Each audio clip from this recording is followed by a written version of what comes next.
Vamos começar com a aula sobre sistemas de tempo real. Isso é um assunto bastante complexo, então essa é uma aula que mostra de maneira superficial os princípios básicos de funcionamento de sistemas de tempo real. Definitivamente, este assunto, que é muito interessante, ele tem material suficiente para termos uma cadeira inteira do semestre inteiro com de 20 a 30 aulas sobre sistemas de tempo real.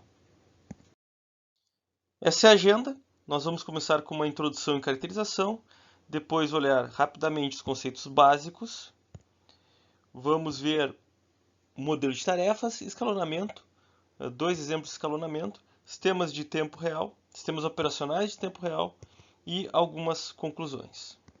A primeira coisa que é muito importante é, quando nós estamos estudando organização e arquitetura de computadores, o que a gente espera de um computador? A gente espera desse sistema duas coisas. A primeira é que ele vai fazer o trabalho usando o tempo necessário.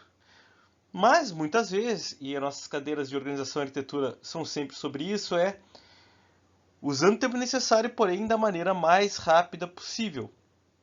E agora, em sistemas embarcados, a gente vê também que a gente tem outros requisitos não funcionais, como, por exemplo, usando o tempo necessário, mas consumindo a menor quantidade de energia possível. Certo? Sistemas computacionais de tempo real possuem requisitos de natureza temporal. Isso quer dizer que a corretude do resultado não está apenas na lógica em si do resultado. Então, por exemplo, se eu vou fazer um bubble sort, a corretude do resultado não está apenas ligada a que os números chegaram ao final ordenados, como em sistemas de propósito geral, mas sim se aqueles resultados chegaram dentro do tempo disponível. Então notem que o tempo está diretamente associado com a funcionalidade do sistema. Isso quer dizer que se eu completar a tarefa, por mais que a lógica da tarefa, o resultado da tarefa esteja correto, mas não foi dentro de um tempo pré-estipulado, que a gente chama de deadline, a gente pode causar falhas totais do sistema, a gente pode afetar a funcionalidade do sistema, o sistema até pode, a gente vai ver quais são os casos, quais são as classificações, parar de funcionar completamente. Então, enquanto sistemas, em geral, nós usamos o tempo necessário, geralmente tentamos fazer da maneira mais rápida possível, ou consumindo a menor quantidade de energia possível, ou qualquer outro requisito, ou ser mais tolerante a falhas possível, qualquer outro requisito não funcional, quando eu falo em tempo real, a corretude do programa não está apenas ligada à corretude dos seus resultados, mas sim se ele fez o trabalho dentro do tempo disponível, dentro do tempo dado para aquele trabalho ser feito. Então, há requisitos de natureza temporal, onde os resultados corretos também estão ligados ao tempo, a quantidade de tempo utilizada para executá-lo. Tem uma definição muito interessante do Stankovic em Misconceptions About Real-Time Computing, um paper de 88 da I3E Computer, que são aqueles sistemas em que, uma tradução livre, aqueles sistemas em que sua exatidão não depende somente do resultado do cálculo lógico, mas também do momento em que os resultados são produzidos. Então foi o que eu havia comentado antes. Eles também, a corretude do resultado também está diretamente associada a quando os resultados são gerados, não somente aos valores gerados por aqueles resultados, certo? Então tem que ter muito cuidado porque a gente costuma tem uma crença que um sistema de tempo real é o sistema mais rápido possível. Isso não é verdade. O sistema real, de tempo real, é aquele que entrega dentro do tempo disponível. Ele não precisa ser o mais rápido possível para isso. Então, isso aqui fala exatamente isso. Tempo real, concepções erradas, não é a execução mais rápida possível. É a execução dentro do tempo disponível. Isso significa que eu tenho que ter uma coisa que nós vamos ver também nessa aula, que é previsibilidade. É eu colocar uma tarefa para executar e eu tenho tempo disponível para essa tarefa e eu tenho que ter previsibilidade. Quer dizer, de alguma maneira eu tenho que saber que essa tarefa vai acabar antes, porque durante o projeto no sistema. Quando eu estou projetando no sistema de tempo real, é muito importante eu ter previsibilidade. Então notem, gente, que sistemas operacionais de tempo real, sistemas de tempo real também podem ser complexos. Geralmente, isso é uma misconception também, não é uma concepção errada, de que eles são simples ou escritos apenas em linguagem de montagem, que é um sistema de plaquinha. Isso pode acontecer, existem sistemas assim, mas não é sempre assim. Por exemplo, um avião tem um sistema de tempo real e ele é muito mais complexo que apenas uma plaquinha, certo? Então notem, essa concepção, entretanto, concepção errada, é a mais difundida, que o sistema de tempo real é o mais rápido possível. De nada adianta eu colocar um sistema o mais rápido possível se, por exemplo, não tiver previsibilidade e alguma garantia, mesmo que seja baseada em probabilidades, de que a minha tarefa vai executar dentro de um determinado período de tempo. Então, previsibilidade está aqui. O que caracteriza um Real-Time Operating System, sistema de tempo real? Ele tem que ter algum grau de previsibilidade durante o projeto. Por quê? Porque quando eu estou dentro de um avião, por exemplo, eu quero saber, eu quero ter um grau de certeza que quando eu levanto o manche do avião, o avião vai obedecer dentro de um determinado período de tempo. E essa previsibilidade ela pode ser determinística, quer dizer, eu sei exatamente quanto tempo a tarefa vai ser executada, ou probabilista. Eu sei que em 99,9% dos casos eu vou conseguir executar a tarefa dentro de determinado tempo. Note também que o RTOS geralmente tem maior caracterização com o ambiente. Não é que sistemas normais não tenham caracterização, mas um RTOS geralmente tem mais interação com o ambiente. Quer dizer, a ativação de tarefas pode ser uma resposta a estímulos do ambiente. Então, novamente, o manche do avião é um exemplo. Certo? Eu puxei o manche, é um estímulo do ambiente. E quando eu puxo o manche, essa tarefa tem que ter uma resposta de tempo delimitado, que a gente chama de deadline. Então, há prazos, deadlines, que precisam ser respeitados. Se eles não forem respeitados, é uma falha temporal. E essa falha temporal pode ser catastrófica ou não. Certo? Então, notem que dados desatualizados resultantes de tarefas que não cumpriram deadline pode resultar em respostas incorretas ou não válidas. Vamos pegar um outro exemplo. Se eu estou processando o frame de uma partida de futebol em tempo real, agora é muito comum ver futebol no Facebook, certo? Digamos que eu tenha perdido um frame e o frame ele ficou pronto 1 segundo depois. Não adianta eu colocar esse frame no meio do partida, eu vou ver um lance que aconteceu há 1 segundo atrás. Esse dado está desatualizado e dentro do contexto, inclusive, é uma resposta incorreta. Por quê? Porque aquele frame fica no meio de outros frames mais atualizados. Eu vou pegar um pedacinho, digamos assim, do jogo atrasado e colocar no meio depois que já vi outro pedaço do jogo. Certo? Então, notem que o conceito de temporalidade aí é muito importante. Isso aqui é um exemplo de controle industrial. E mostra bastante também a interação que um sistema de tempo real tem com o ambiente. Então, note que eu tenho várias válvulas que controlam a exaustão, controlam ventiladores, controlam a velocidade do tambor. Tudo isso aqui, o que acontece? Eu posso abrir e fechar para manter o sistema estável e fazer o que ele tem que fazer dentro de condições normais. E tudo isso aqui eu vou ter dados, e acima desses dados eu tenho que calcular cada uma dessas configurações de tempos em tempos. Então eu tenho deadlines para ir configurando cada uma dessas válvulas, desses ventiladores e desses filtros. Tudo isso aqui é controlável. E notem que tudo isso às vezes tem que ser sincronizado entre si. E eu tenho que ter uma certa resposta, porque, por exemplo, se uma válvula demora para abrir, todo o sistema pode causar uma pane, até explodir, ter um acidente mais grave. Outros exemplos de sistemas de tempo real, por exemplo, videochamada, o Netflix, vídeo sob demanda, Spotify, que é áudio sob demanda, videogame. Então notem que eu aqui nesse caso não vai ter nenhuma consequência, né? Não vai acontecer nada com ninguém se eu perder um frame na minha chamada, ou se eu perder um frame na minha música, ou aqui há controvérsias, as pessoas falarem se é catastrófico ou não eu estar num jogo online e perder um frame, alguma coisa desse tipo. Pode acontecer alguma coisa dentro do jogo, certo? Mas claro que não vai acontecer na vida real nada com ninguém.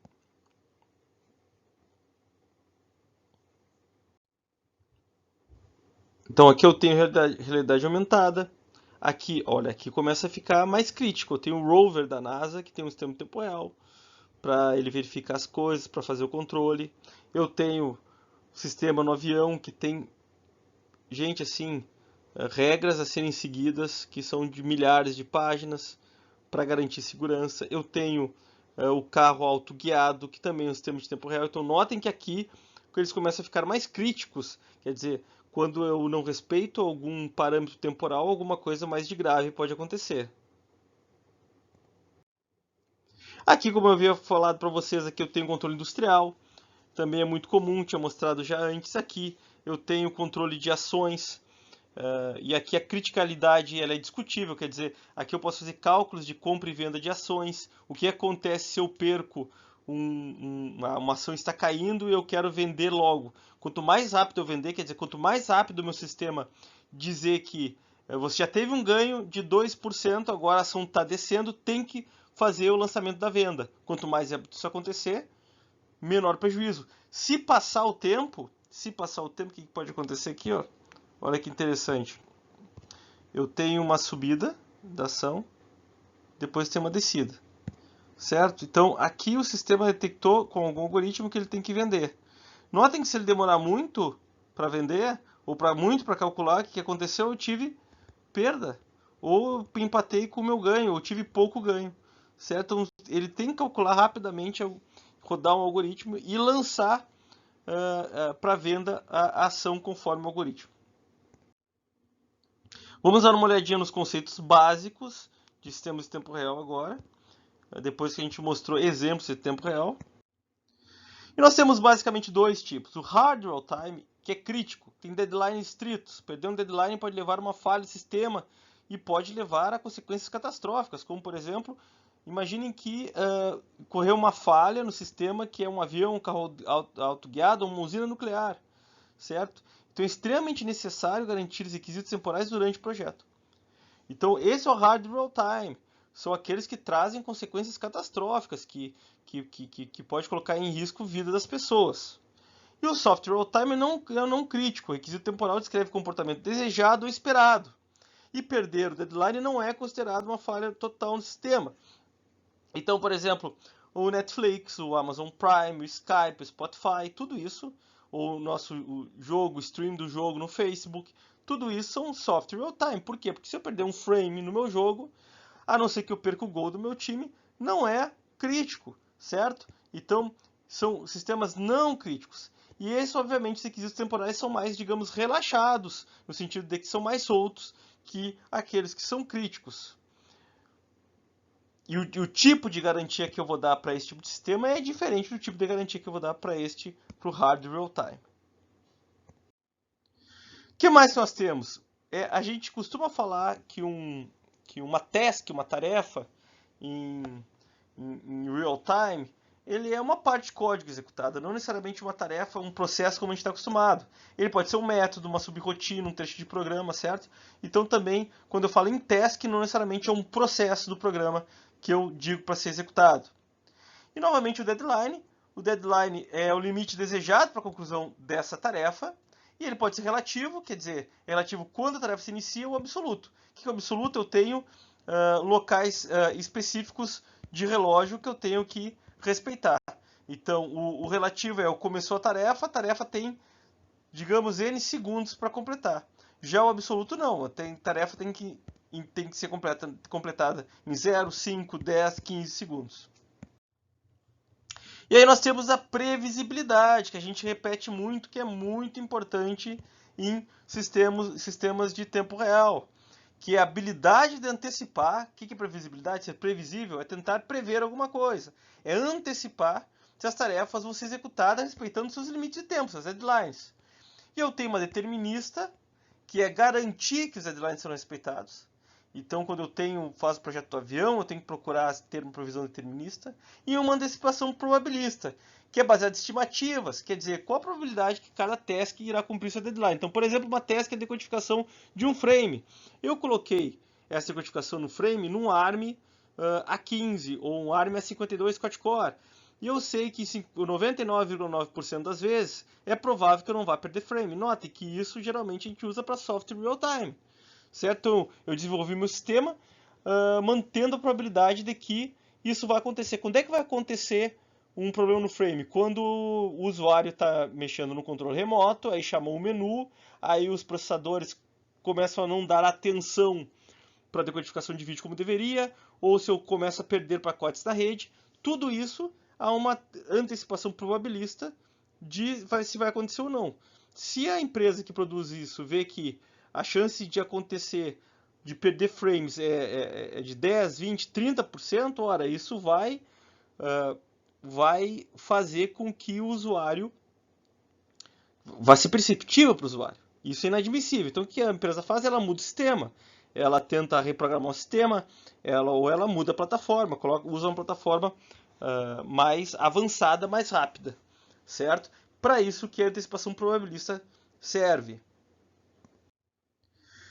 E aí, gente, isso aqui é uma discussão um pouco mais filosófica. Qual é o impacto de usar arquitetura, de usar, por exemplo, o MPSoX, que tem componentes de hardware específico para executar cada uma delas.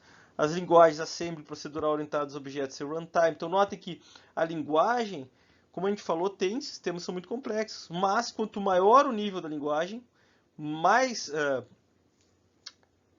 camadas nós colocamos entre a execução e o hardware, menos determinista, menos previsível a linguagem vai ser. Se eu vou de assembly procedural, se eu vou procedural orientado a objetos. Então, por exemplo, orientado a objetos, eu tenho mais referência à memória, que pode me provocar, por exemplo, mais falhas na cache. Se eu tenho uma DAW, um ahead of time, um just in time, o que vai acontecer, gente? Eu vou ter partes do código que vão ser traduzidas e outras partes que não vão ser. Como é que eu antecipo? Como é que eu faço sistema de tempo real com esse tipo com just in time, por exemplo? É muito difícil. Como é que eu faço um sistema de tempo real com garbage collector? É muito difícil. Por quê? Porque quanto mais eu uso essas camadas que facilitam a vida do programador, que pode até aumentar o desempenho, menos previsível fica a minha tarefa. Da mesma maneira, maneiras de programar iterativo ou recursivo. Ora, se eu uso recursivo, provavelmente eu vou ter menos previsibilidade. Por quê? Porque eu estou acessando mais a memória. Mesmo exemplo que eu dei anteriormente. Eu vou provocar mais a cache. Sistemas operacionais, há diferenças? Por exemplo, com ou sem memória virtual?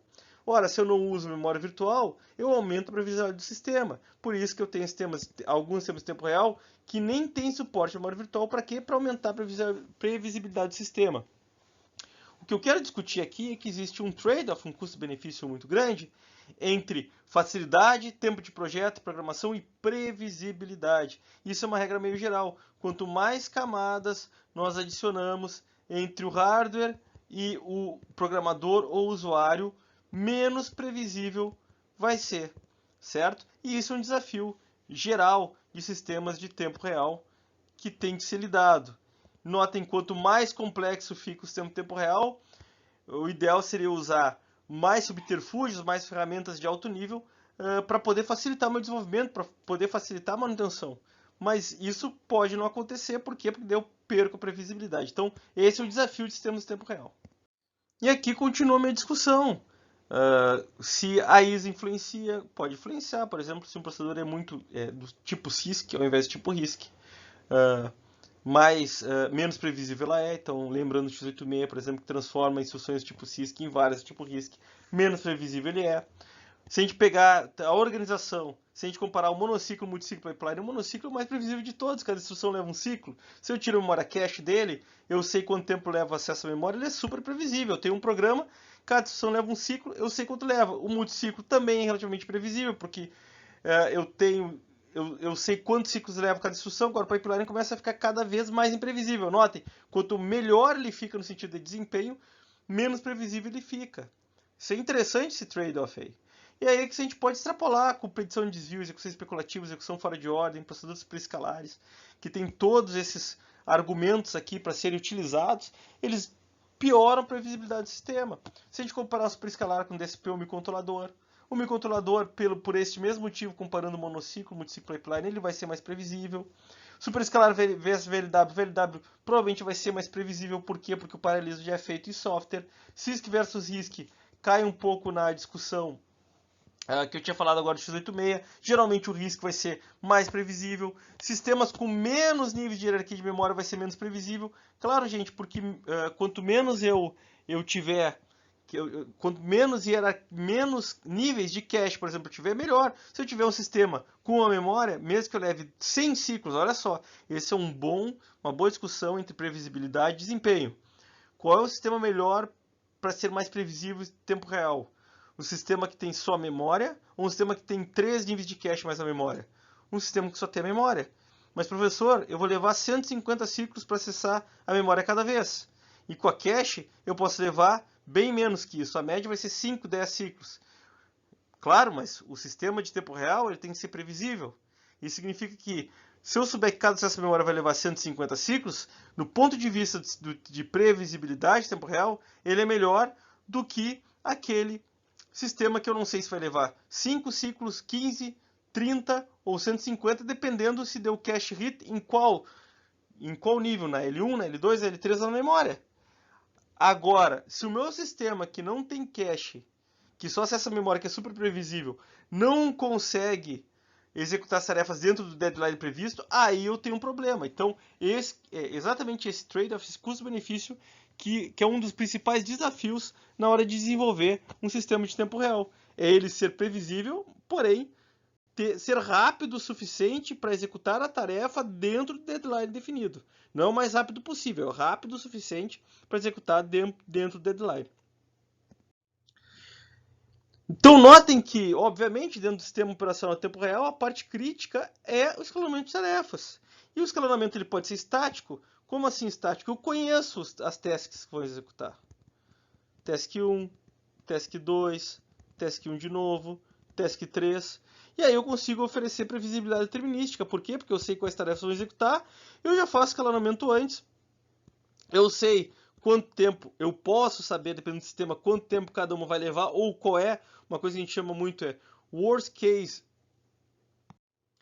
Execution Time, W7, Worst Case Execution Time. Então, eu não sei exatamente quanto tempo a task vai levar, mas eu sei o tempo máximo que ela vai levar. Então, ela pode levar entre, isso que pode ser o mínimo, isso que pode ser o máximo, e o máximo fica dentro da deadline. Certo? Então, tendo essa informação, eu consigo distribuir as tarefas de maneira estática e eu tenho uma previsibilidade determinística. Agora, o dinâmico não. O dinâmico, eu posso até ter um conjunto de tarefas fixo, ou pode ser dinâmico, eu posso incluir tarefas durante a minha execução, mas como ele é dinâmico, geralmente a previsibilidade é probabilista, quer dizer, eu dou uma probabilidade, já que isso aqui é dinâmico e pode acontecer coisas durante a execução que eu não tenho controle, eu tenho uma chance, como eu tinha falado para vocês, de saber ou não se aquela tarefa vai acabar. Então, quando é dinâmico, geralmente é probabilístico. Agora também nós temos duas coisas aqui, que é quando é que uma task ela pode ser lançada. Então, trigger é o gatilho, né? Então, é o gatilho em cima do evento ou do tempo. Então, do evento é isso aqui, ó. Aconteceu um evento. Por exemplo, eu tenho um controlador de pressão e eu detectei, por algum motivo, que minha pressão está acima do meu threshold, do meu limite. Então, encadeou um evento, certo? E aí, a partir desse evento, a minha tarefa começa a ser executada. Time Triggered, eu tenho intervalos de tempo. Então, a tarefa ela vai ser 0, 5 e 10. Então, por exemplo, aconteceu um evento aqui, esse evento aqui, e não vai acontecer, a tarefa relacionada àquele evento vai acontecer em intervalos específicos de tempo. 0, 5, 10, 15. Então, aconteceu um evento aqui, ela só vai começar aqui. Puxa, professor, mas como é que eu faço isso? No caso da válvula pode ser perigoso, sim. Aí depende de como tu vai modelar o teu sistema. Pode ser, por exemplo, uma entrada de teclado. Uma entrada de teclado, uma tecla, eu apertei um botão para acender, isso talvez não seja, para acender um ventilador. E esse ventilador não tem problema se demorar 5, 10, 20, 50 segundos para ser ligado. Então, eu liguei o ventilador, ele vai ligar depois, dentro do intervalo de tempo definido para ele, e aqui ele está fazendo alguma outra tarefa, por exemplo, tá? Então essa é a diferença entre o, o Event Triggered, o Time Triggered, certo? E o Time Triggered também eu não preciso ter um evento relacionado a ele. Eu posso simplesmente definir que de tempos em tempos uma tarefa vai ser executada, como por exemplo a verificação de alguma coisa para ver se tem que tomar alguma ação, certo? E aí também nós temos a correlação de tarefas, né? Uma tarefa, eu posso ter uma tarefa que é time triggered, que é para verificar alguma coisa, e ela pode gerar um evento para lançar outra tarefa, por exemplo. Vamos dar uma olhadinha no modelo de tarefas. O que é o modelo de tarefas aqui no nosso sistema de tempo real? Então, gente, olha só, eu tenho 4 parâmetros temporais, tá? Então, isso que foi tirado daqui desse artigo. Então, é o tempo de release, então eu recebi, a tarefa tem que ser executada, eu tenho um offset, até a tarefa ser executada, e aí a tarefa começa, ela está pronta para ser executada, e aqui eu tenho o deadline, certo? E aqui nós temos o deadline relativo. Esse deadline relativo é o tempo a partir de que ela foi liberada para execução até ela executar. Esse é o tempo que ela tem. Então isso aqui, ó, como eu havia falado antes, worst case computation time ou execution time, certo? É o tempo que a tarefa tem até aqui. Se ela tiver o W7 até aqui, ela vai cumprir. Se ela tiver o W7 até aqui, ela também vai cumprir. E aqui a tarefa executando, né? Computando aqui pode ter tido uma preemção qualquer. Porque eu não necessariamente tenho uma tarefa apenas. Então, eu tenho, de alguma maneira, eu tenho o trigger da tarefa, eu tenho um certo offset para liberação, e a partir daqui a tarefa pode começar a ser executada. E aí ela tem um deadline para ser executada, e aí começa, por exemplo, o second release. Pode ter acontecido alguma coisa, pode ser time triggered, por exemplo, aqui. E aí eu tenho o segundo release da tarefa aqui, e aí ela continua sendo executada. E aí nós temos os tipos de deadline. Nós temos deadline hard. Então notem que não existe resultado. Quando eu atrasei, aqui está o deadline. E aqui significa que eu estou com o tempo. Passou o tempo. Aconteceu o hard deadline. Foi para... Por que vai para negativo aqui? Porque não existe mais. Deu uma falha no sistema. Certo? E isso é um problema. Então o sistema falhou, então não tem mais resultado válido. O form deadline, eu perco o deadline, mas não acontece falha no sistema. Por exemplo, eu estou decodificando novamente eu estou vendo um jogo de futebol pelo Facebook, eu perco um frame. Não ocorreu falha do sistema, mas eu dou um drop no frame drop, né? Eu abandono o frame. E aí eu tenho o soft deadline. E o soft deadline, imaginem que eu não cumpri o tempo para apresentar aquele frame, mas eu vou apresentar o frame igual numa resolução menor. Então o resultado ainda existe, mas é um resultado que tem uma certa atenuação na qualidade ou no próprio resultado. Então imagine que agora eu estou vendo o jogo, atrasou, eu perdi o deadline para aquele frame, mas eu não dei drop naquele frame. Mesmo assim eu mostrei para o usuário numa resolução menor. Que também acontece muito, a gente vê muito isso também, né, gente? A gente vê em vídeo, a gente vê os dois casos, a gente vê o form e a gente vê o soft. E nós temos os parâmetros temporais. Uma tarefa ela pode ser periódica, que é ativada em intervalos definidos. Então aqui é time triggered, certo? Então time. E esporádica. A esporádica ela é instante de chegada desconhecido. Então geralmente o trigger dela é em eventos. E a periódica, que da mesma maneira que esporádica, também não é nada conhecido quando a tarefa é ativada. A única diferença entre o esporádico e o aperiódico, então ambos podem acontecer em qualquer tempo, só que na esporádica eu tenho um tempo mínimo entre uma e outra. Então, se acontecer alguma coisa aqui, ela não vai lançar.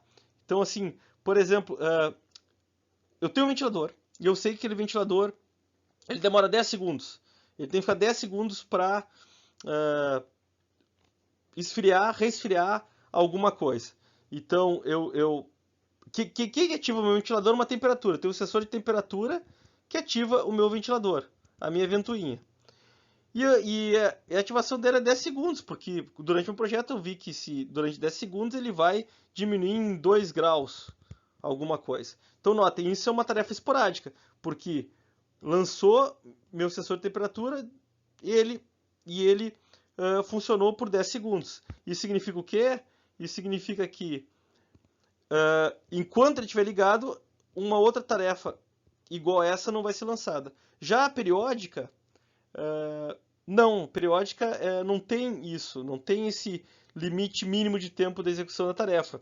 Então, por exemplo, se eu tenho um radar, um objeto pode entrar e sair, outro objeto pode entrar, um objeto pode entrar e demorar 10 segundos dentro do radar, e sair, outro objeto pode entrar e demorar 1 segundo, e sair e assim por diante. Certo? Então, são esses parâmetros temporais de tarefas aqui, e cabe a gente verificar, ter esse conhecimento para verificar em tempo de projeto o que é necessário para cada um deles.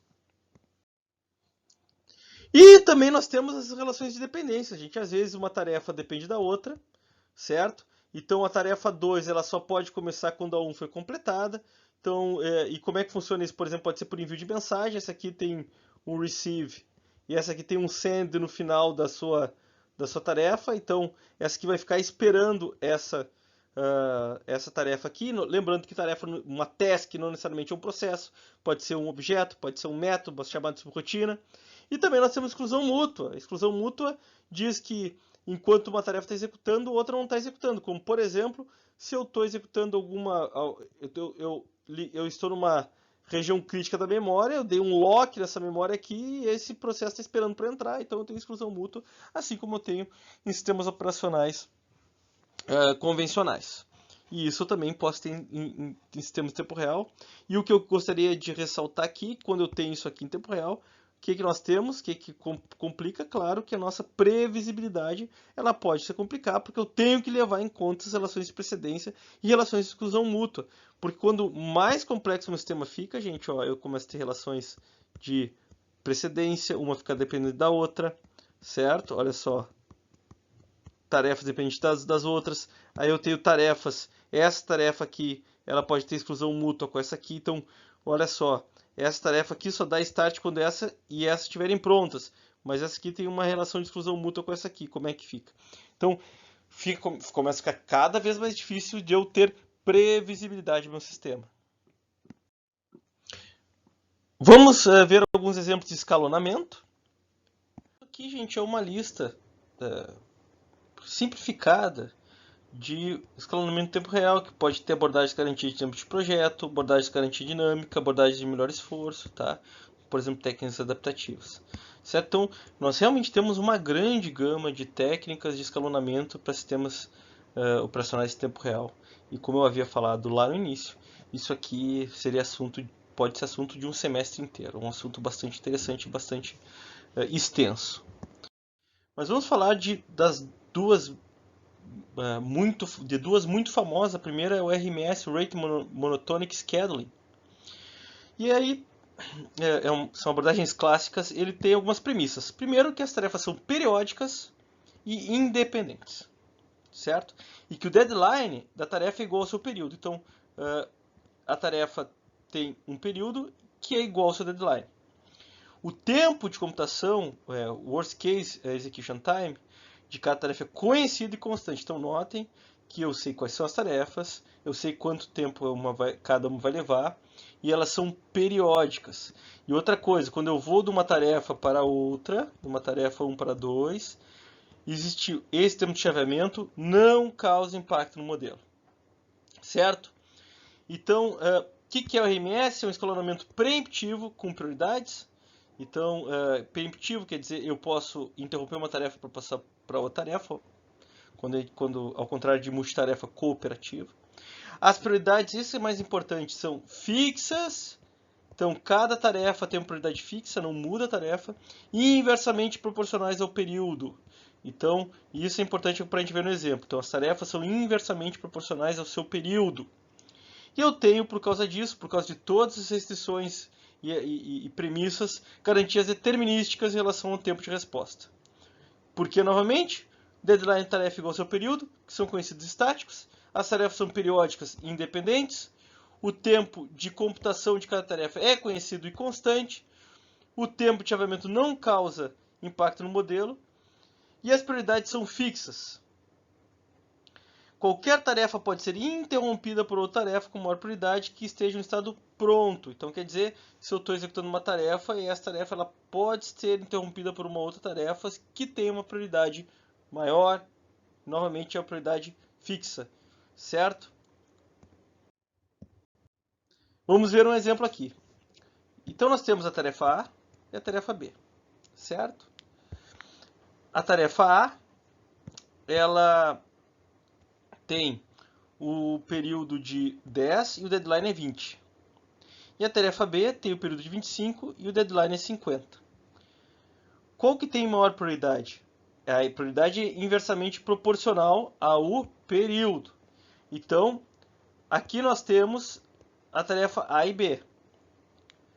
Qual que vai começar? As duas estão prontas. Então, o RMS vai escolher qual? Vai escolher a tarefa A, ó, em azulzinho. Então, a tarefa A é azul, a tarefa B é cinza. Então, a tarefa A vai ser escolhida por quê? Porque tem maior prioridade. E o deadline da tarefa A é 20. Certo? Então, 20. 40. Por quê? Porque é periódica. 20, 40, 60, 80. A deadline da tarefa B é 50. 50, 100, 150, 200. Novamente, a gente está... RMS parte da premissa que as tarefas são periódicas. Então, vamos lá. Começamos a executar. Podemos escolher entre A e B, as duas estão prontas. Escolhemos a A porque a prioridade é inversamente proporcional ao período. Então, menor o período do A, maior prioridade, começa com A. O A executou. Por quê? Porque leva 10, ó. Tem 10, digamos 10 segundos. Então, executou em 10 segundos. O que acontece? Começa a B. Só que a B leva 25 segundos. Quando chegou em 20 segundos, a B é interrompida. Por quê? Porque a A ficou pronta de novo. Lembrando, de 20 em 20, deadline, período 2020. Ó, ficou pronta de novo. A A tem uma prioridade maior do que a B. O que aconteceu? A A começou a executar, certo? Executou os 10 segundos dela. E o B acabou A, porque a próxima deadline do A é só 40, ela leva 10 para executar, entrou o B de novo. Só que olhem só. A A aqui executa 10 e acaba. O B executou 10 e aqui executou 10. Só que o deadline do B está aqui. Então até aqui, até esse ponto aqui, ó, o B executou 20. Quando chegou no 40, o que está pronto de novo? Isso mesmo, está pronto de novo a tarefa A. Então a tarefa A, que tem maior prioridade que a B, porque o período é menor, ela vai interromper a B e vai executar. O que aconteceu quando chegou aqui no deadline da B? Olha só, gente, perdeu o deadline, porque a B executou 10 mais 10, 20, e a tarefa toda é 25, perdeu o deadline, certo? Então é assim que funciona o RMS. Puxa, professor, perdi o deadline, o que eu faço do RMS? Olha, eu tenho que verificar, eu tenho que tentar, de repente, diminuir o tempo de cada tarefa, eu tenho que tentar modificar o deadline, mas a política do escalonamento, seguindo a política do escalonamento com RMS, com essas duas tarefas, com esses períodos aqui, com esses deadlines, o B vai perder o deadline, certo? Mas eu sei isso em tempo de projeto.